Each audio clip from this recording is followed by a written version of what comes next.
Selamat siang, perkenalkan kami dari kelompok 6 akan mempresentasikan tentang bar chart dan activity on arrow atau network planning. Sebelum saya menyampaikan materi, perkenalkan ada 3 anggota kelompok dari kelompok kami. Yang pertama ada Ananda Sri Partiswadi dengan akhiran NIM 037, kemudian ada saya sendiri dengan Ara Yudhistira dengan NIM 031, kemudian ada Bintang Arisanti dengan akhiran NIM 050. Baik, selanjutnya yang pertama saya akan menjelaskan mengenai bar chart.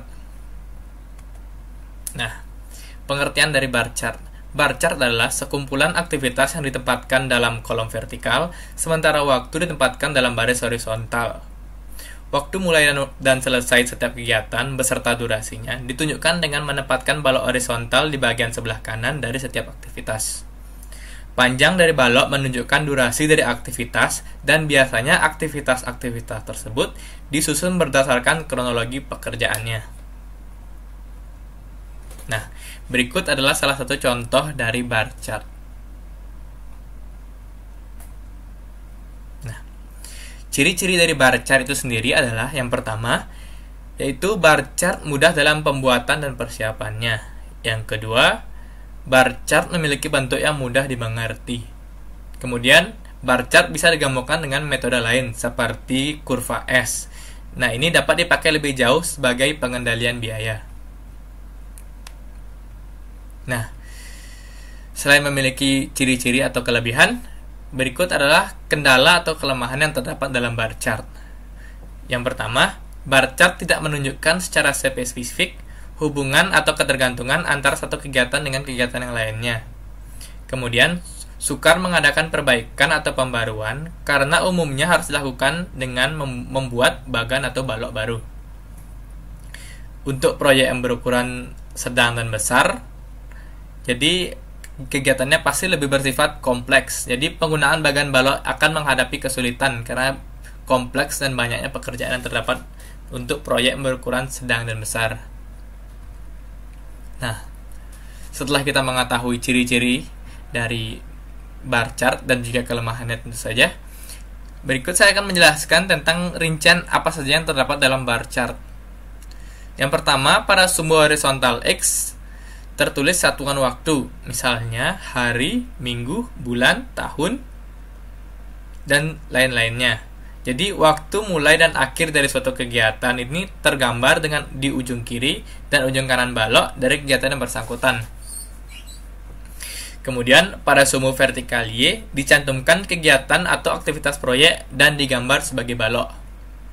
Kemudian, perlu diperhatikan urutan antara kegiatan satu dengan yang lainnya, meskipun belum terlihat hubungan ketergantungan antara satu dengan yang lain. Kemudian yang keempat, format penyajian bar chart yang lengkap berisi perkiraan urutan pekerjaan, skala waktu, dan analisis kemajuan pekerjaan pada saat pelaporan. Yang kelima, jika bar chart atau bagan balok dibuat berdasarkan jaringan kerja AOA, maka yang pertama kali digambar atau dibuat baloknya adalah kegiatan yang bersifat kritis. Kemudian dilanjutkan dengan kegiatan yang bersifat non-kritis. Nah, setelah kita mengetahui unsur-unsur bar chart secara rinci, berikut adalah unsur-unsur yang ada dalam bar chart sederhana. Jadi, pada bagian kepala, berisi judul atau nama proyek, berisi lokasi, pemilik dan nomor proyek, kemudian adalah nilai kontrak, nomor kontrak, tanggal pembaruan, dan data-data lain yang dianggap penting. Kemudian, di bagian batang atau balok yang menunjukkan waktu kegiatan selama kegiatan berjalan, keterangannya bisa dilihat seperti berikut. Yang pertama ada durasi kegiatan rencana atau perkiraan kurun waktu yang dibutuhkan untuk menyelesaikan proyek tersebut. Yang kedua ada sumber daya. Ini penjelasan mengenai jumlah sumber daya untuk menyelesaikan kegiatan yang bersangkutan. Kemudian, yang ketiga, bila bagan balok dihasilkan dari analisis jaringan kerja seperti diagram AOA, maka akan meningkatkan dan memudahkan penggunaannya bila dicantumkan pula penjelasan mengenai nomor node I dan node J atau awal dan akhirnya pada masing-masing kegiatan tersebut. Kemudian, pada garis laporan terakhir ditandai dengan garis putus vertikal. Dengan demikian, akan terlihat seberapa jauh kemajuan atau keterlambatan masing-masing kegiatan itu. Nah, secara umum, bar chart tidak boleh memiliki lebih dari 100 kegiatan, karena jika hal tersebut terjadi, maka akan terjadi kesulitan dalam mengerti penjadwalan dari proyek tersebut. Intinya semakin ribet pembacaannya. Kemudian secara umum, sebuah bar chart juga dapat disertai dengan data tambahan sehingga menambah manfaat dari bar chart bagi para pembaca tertentu. Selanjutnya berikut adalah contoh dari bar chart itu sendiri. Selanjutnya presentasi akan dilanjutkan oleh teman saya. Terima kasih. Baik, selanjutnya saya akan menjelaskan mengenai cara membuat bar chart. Jadi, kita bisa membuat bar chart dari jadwal jaringan kerja AOA. Langkah-langkahnya, yang pertama, kita harus mengisi kegiatan pada kolom kegiatan. Kemudian kita membuat balok atau batang sesuai panjang durasi untuk kegiatan-kegiatan kritis terlebih dahulu. Kemudian setelah itu selesai, baru kita membuat balok untuk kegiatan-kegiatan yang tidak kritis. Nah, berikut adalah contoh dari cara membuat bar chart. Jadi dari tabel kegiatan berikut, kita membuat diagram jaringan kerja AOA atau Activity on Arrow. Nah, dari diagram kerja AOA ini, kita bisa ketahui jalur-jalur kritis dari kegiatan-kegiatan berikut. Nah, di sini kita bisa dapati bahwa jalur kritisnya itu adalah dari B, kemudian E, kemudian G, dan I. Jadi kita bisa lihat early start dan early finish-nya itu angkanya sama. Nah, selanjutnya, setelah selesai membuat atau mengidentifikasi jalur kritis dari AOA, kita bisa plot durasi tersebut ke dalam bar chart. Jadi kita mulai dengan membuat balok atau bar untuk kegiatan-kegiatan yang kritis. Nah, seperti yang saya katakan sebelumnya, ada kegiatan B, E, serta G, dan I. Nah, kita plot di sini sesuai durasi dari kegiatan itu sendiri. Setelah selesai, barulah kita melakukan plotting untuk kegiatan yang non-kritis ke dalam bar chart berikut. Baik, selanjutnya, mengenai kebutuhan jadwal tenaga kerja. Jadi, bar chart juga dapat digunakan untuk menentukan jadwal kebutuhan tenaga kerja. Nah, yang dimaksud dengan tenaga kerja di sini adalah besarnya jumlah tenaga yang dibutuhkan untuk menyelesaikan bagian pekerjaan dalam satu kesatuan pekerjaan. Ini merupakan kutipan dari Ibrahim tahun 2007. Nah, di sini ada contoh bar chart mengenai kebutuhan jadwal tenaga kerja. Jadi dari tabel di sini ada uraian mengenai kegiatan atau pekerjaan pada suatu proyek dan juga ada kolom mengenai mandor, tukang batu, tukang besi, pekerja dan mungkin nanti bertambah sesuai kebutuhan.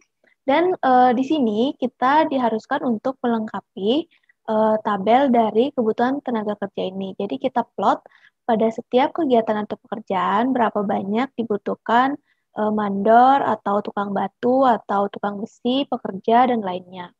Nah, setelah itu kita kemudian bisa memplot pada bar chart berikut. Jadi contohnya di sini adalah bar chart khusus untuk tukang batu sesuai judulnya. Lalu kita bisa plot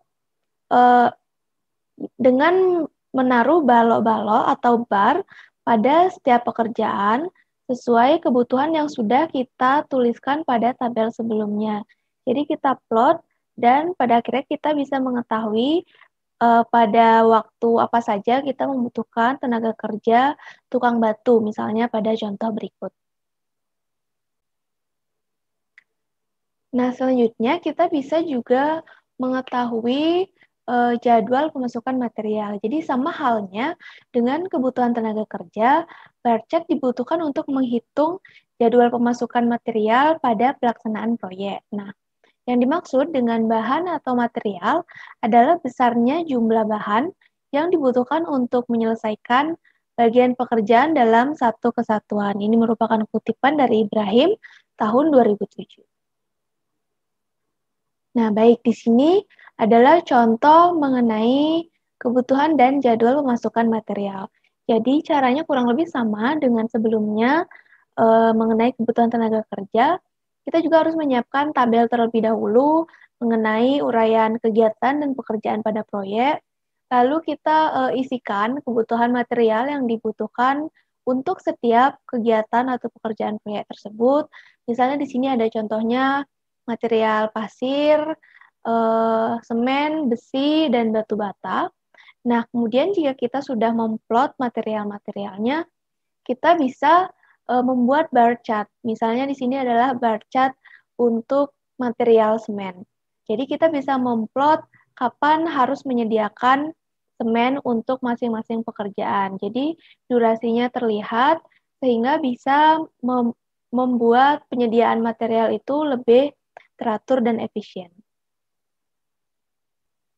Baik, sekian dari saya. Selanjutnya akan dijelaskan oleh rekan saya. Menjelaskan tentang activity on a row. Pengertian metode activity on a row atau AOA digunakan untuk proyek yang memiliki banyak ketergantungan di antara kegiatannya. Metode AOA ini dibentuk dari anak-anak panah dan lingkaran. Anak panah mewakili kegiatan-kegiatan proyek, sedangkan lingkaran atau node memiliki event atau kejadian. Node pada bagian awal anak panah disebut node I, sedangkan node pada bagian kepala anak panah disebut dengan node J. Dapat dilihat pada gambar di bawah, di mana terdapat dua node, yaitu node I dan J, dan dihubungkan dengan suatu garis anak panah, di mana di atas garis anak panah itu terdapat kegiatan aktivitas, sedangkan di bawah garis anak panah itu terdapat durasi. Selanjutnya ada beberapa contoh dari metode AOA. Yang pertama itu contoh 1, di mana terdapat dua activity, yaitu aktivitas A dan B. Kemudian untuk contoh 2, dengan 3 activity, di mana untuk activity A itu prior activity-nya tidak ada, karena activity A itu merupakan awal kegiatan. Kemudian ada activity B dan C itu terjadi setelah activity A selesai. Kemudian ada contoh ketiga, yaitu dengan 4 activity, itu di mana activity A itu tidak ada karena merupakan awal dari kegiatan. Kemudian untuk activity B dan C itu terjadi setelah activity A selesai. Kemudian untuk activity D itu terjadi setelah activity B selesai. Begitu pula untuk contoh 4, itu di mana terdapat 6 activity, yaitu untuk activity A dan B itu tidak ada karena merupakan awal dari kegiatan. Kemudian untuk activity C itu terjadi setelah activity A selesai. Kemudian ada activity D dan E itu terjadi setelah activity B selesai. Dan terakhir itu ada activity F terjadi setelah activity C dan D itu selesai. Selanjutnya ada aktivitas dummy. Aktivitas dummy adalah penggunaan aktivitas ketika ada kasus-kasus yang menunjukkan kesulitan yang terjadi jika menggunakan hanya satu anak panah untuk beberapa kegiatan. Dummy membantu menjelaskan hubungan logis antara kegiatan dan memastikan bahwa setiap aktivitas memiliki nomor node-nya. Dapat dilihat pada gambar di samping, di mana terdapat contoh dari penggunaan aktivitas dummy. Untuk bagian A itu merupakan contoh penggunaan aktivitas dummy yang salah, dikarenakan pada aktivitas R dan S itu tidak terdapat node yang menghubungkan antara kegiatan tersebut. Sedangkan untuk penggunaan aktivitas dummy yang bagian B itu merupakan penggunaan aktivitas yang benar. Kemudian ada crossover atau persilangan pada AOA. Metode IJ ini didasarkan pada anggapan bahwa suatu aktivitas atau kegiatan tidak dapat dimulai jika aktivitas sebelumnya belum selesai. Semua kegiatan di jaringan ini harus memiliki event yang pasti yang akan menjelaskan kinerjanya. Pada metode ini, akhir dari suatu aktivitas tidak bisa tumpang tindih dengan mulainya aktivitas berikutnya. Dengan metode AOA, sangatlah mungkin terjadi hal di mana anak-anak panah saling bersilangan. Jika ini terjadi, maka harus digunakan simbol persilangan atau crossover. Tanpa simbol ini, maka pembaca jadwal tersebut dapat melakukan kesalahan dalam mempelajari hubungan antara anak-anak panah tersebut. Berikut ini merupakan contoh dari penggunaan simbol persilangan, dapat dilihat pada gambar di bawah ini. Nah, sekian presentasi dari kelompok kami. Mohon maaf jika terdapat kesalahan. Kami tutup dengan terima kasih.